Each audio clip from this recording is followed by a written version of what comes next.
Hey everyone, it's Stori here, and this is RP Weekly. So I want to give a little quick disclaimer that I apologize for my voice. This actually is my second recording of this video because I woke up feeling absolutely horrible.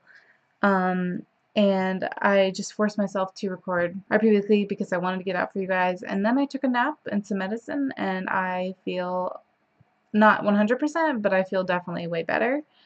So I figured why not record again. So that's a little history, a day in the life of me recording RP Weekly, I guess. But this is episode 21, and a formal apology that I didn't get the RP Weekly bloopers out when I said I was going to. My schedule is actually pretty busy, and it was a lot of footage to go through, and so it took me a couple days to get through it all. So we're going to start off with So this week for RP Trends, I have 2 tasks weekly, and I think I'm just an idiot, but I don't know. Usually it used to be 1, now it's 2, but more the merrier, more tasks. I love them. I love seeing these tasks.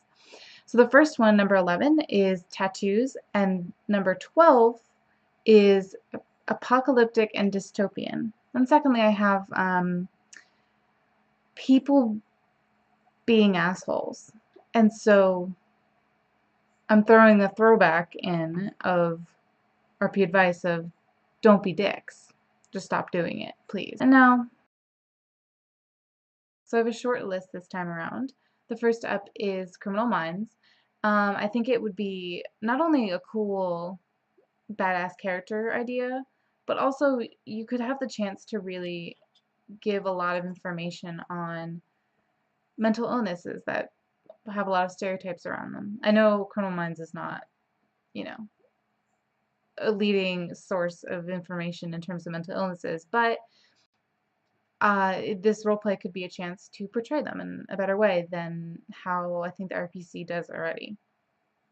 So I'm going to give this 4 corgis. And next, along the same lines, CSI. I have watched, which if you don't know is a show, it's crime scene investigations.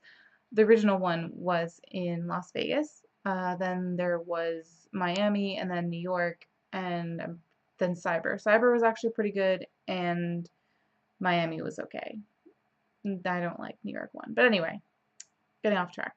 So it would be a cool idea to do instead of having general law enforcement, but focus more on the actual act of solving crimes with a lab, since they're focused on forensic science. It's a cool field to look into. I actually almost consider doing it for a living. Yeah, I'm going to give this one 5 corgis because I think it's a really cool thing. And next, an all villains roleplay.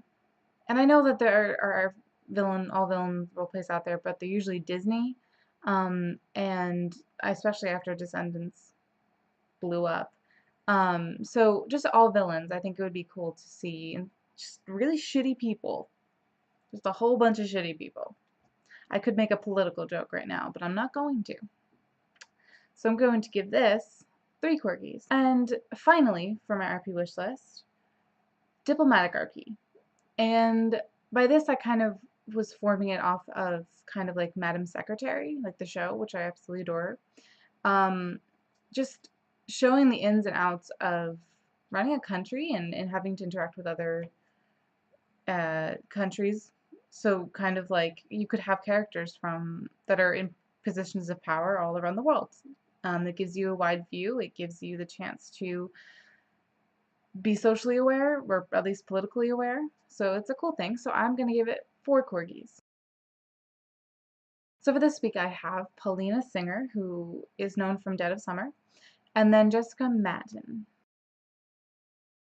So first up I have Codes of RPH, and this is a RPH blog that obviously covers coding and HTML. And next I have T-Bells RPH. This is a new RPH blog.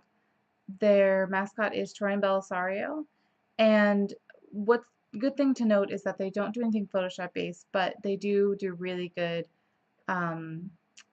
opinions and reviews. And then I have Gamer Icons, and obviously they make RP icons from games. And next I have the Portal HQ, and this is a appless sci-fi roleplay.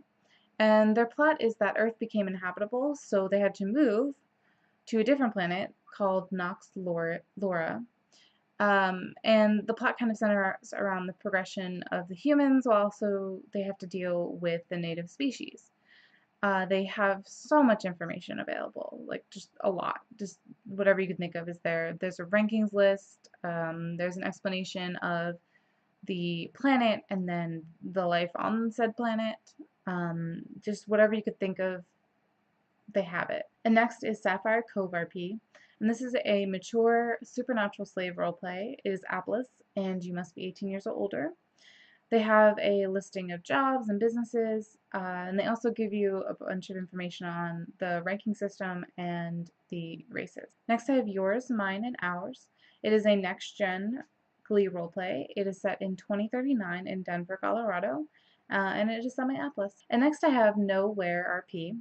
This is a slice of life roleplay, which, sidebar, we're going to learn a thing. Slice of life is basically encompasses a plot that gives a realistic depiction of everyday experience. So this one is set in South Korea at a university, and I had looked through their blog, and they have a great handbook page, which I was very impressed with. It's very obvious that they put a lot of work into this. And then I have Kairos KRP, and this is a slice of life roleplay as well, but it's also a Greek myth AU roleplay. It's set in modern day in South Korea, and it is semi-appless, and you can apply as both as a human or a deity. And then there's Stars and Boulevards. This roleplay has been around for quite some time. It's been open since 2012. It is based in Los Angeles, California. They take OCs, but they have plenty of great stock of canon characters, and those characters are both full bio or skeleton. And next is Our Legacy RP. And this roleplay actually is a revamp of a previous one of the same name that I was part of. I was in it. It was the first roleplay I ever joined, like at least 5 years ago. It is a original plot Harry Potter roleplay. It is set at Hogwarts, obviously. The characters are in their 6th or 7th year. But what was cool that I saw was they had these club days, which are Sundays and Mondays. And on those days, there's specific in the post, there's specific clubs listed, and they give a summary of what happens in those meetings. And so these club days are meant to be days that students attend clubs. So I think it's a really creative idea, mainly because it's very difficult sometimes to get people to roleplay outside of just meeting in the halls or randomly after class or at a party. It gives them extra space and time that's scheduled to have members communicate with one another and characters that they wouldn't really otherwise have in their circle. And then I have Fairy Tale Hogwarts, and this is a Disney characters at Hogwarts roleplay. So their plot is in order to escape the Nihil, I'm gonna go with it. Members of this community, the Disney community, had to create this hole in time and space, and so they sent people through, but they also had them forget their old lives. And they had peace for some time. However, a cult is now working with the Nihil to basically cause chaos. This roleplay has been around for quite some time, and the admins, it's very clear that they put in work for this. They've managed to implement Muggle and modern technology into their world. They have a scrapbook blog with a yearbook for graduating students. They have a lore blog with just tons of information. They also have a daily profit blog that is filled with really realistic stories and even advertising. They also have this thing called the Stone, and I apologize if that is not how you pronounce it, which is basically like a Muggle, is a magical version of a tablet. So you can't make phone calls, but like you can do social media stuff. And so first up for my indie blogs this week, I have So Much for My Happy Ending, and they are semi-selective and they have a multitude of characters that you can choose from. And then there's Bird of Power, who is an Oswald Cobblepot, and they interact only with DC or Marvel characters. And then I have Willing Death, who is Gainsey from the Layering Cycle, which I am obsessed with. And they are selective and multi-ship and multiverse. And then finally, for notable blogs this week, I have Victorious. They have a DC Universe OC, and they are multi-ship and crossover friendly. And so for this week's goodie bag, it's kind of packed filled this time around. There's both the Task Weekly posts in there. There's some gift hunts. I know Emma Watson, Elizabeth Olsen. There's a Pokemon theme in there. There's a no bullshit guide to making functional themes. There's actually quite a few playlists this time around. I decided to put those in there. So there's just a bunch of stuff in there for you guys to check out. Thank you for watching. Please leave a subscribe. That's what you're gonna do. No, please leave a like, comment, or even just subscribe would be fantastic. Follow us on Tumblr. We're on Facebook. We're on Twitter. I'm on Twitter quite a lot, actually. And thank you for watching. So have a great end of week, beginning of week, whatever time zone you're in.